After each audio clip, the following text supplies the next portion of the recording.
I am not at any startup event, nor do I have the habit of speaking in front of a camera. I usually remain silent. I believe the most powerful stories are not told by shouting.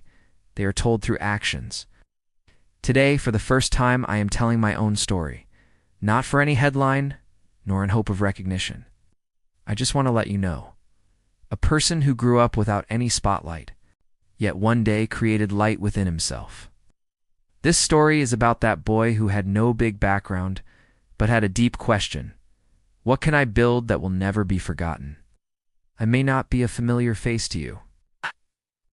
But today, I am taking you on a journey where clay, sweat, and vision built something permanent.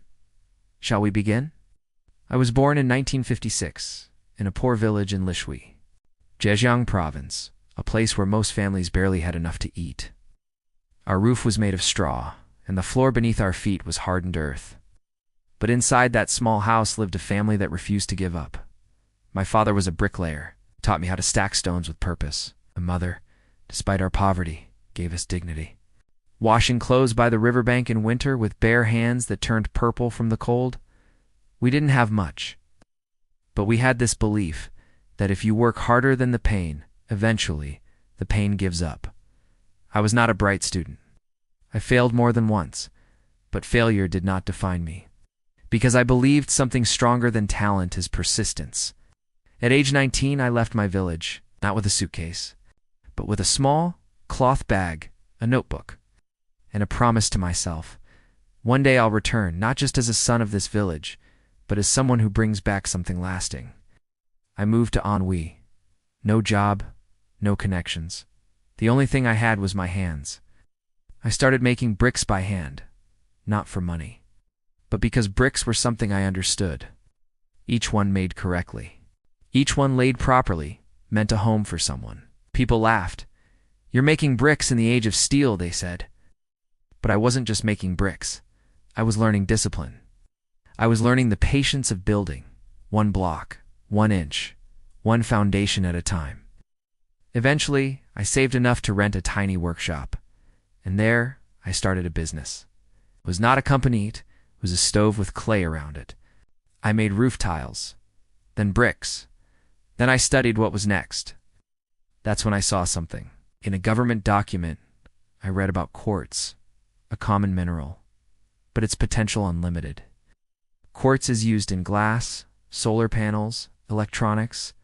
It's the foundation of modern technology, I said to myself. If I can master this material, I will not only change my life, I will change an industry. So I studied it.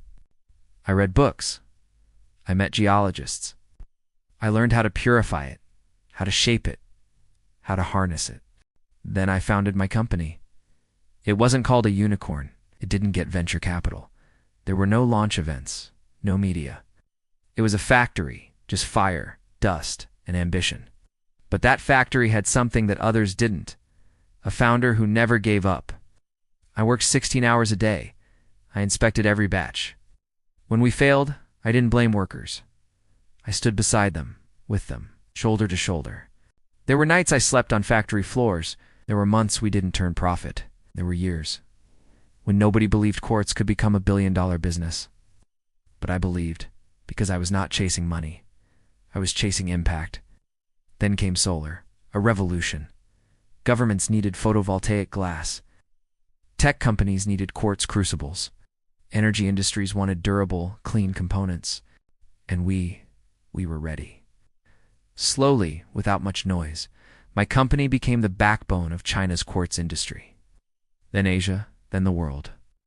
We supplied materials for semiconductors, electronics, solar energy. From the smartphone in your pocket to the screen you're reading this on, chances are there's a part of my dream inside it.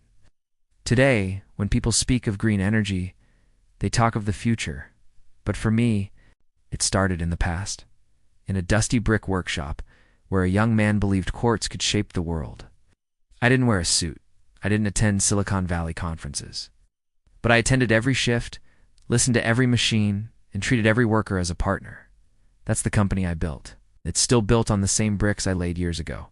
Hard work, ethics, and vision. Many people say, "Luo, you're the quartz king of China." Titles don't matter to me. What matters is the truth. That I took a material everyone ignored and turned it into the heart of an industry. I didn't invent something new. I just looked at something old and saw it with new eyes. That's what I want you to remember. You don't need a flashy invention. Sometimes the quietest things hold the biggest power. Today, I am 68. But when I walk into my factory and I hear the furnaces humming, see the workers proud of what they create, I feel young again because I know this wasn't just a business. This was a promise. A promise I made as a poor village boy. I kept it. So now, can you guess who I am? I am Luo Liguo, founder of Hoshin Silicon Industry, a man who rose from bricks and built an empire from sand.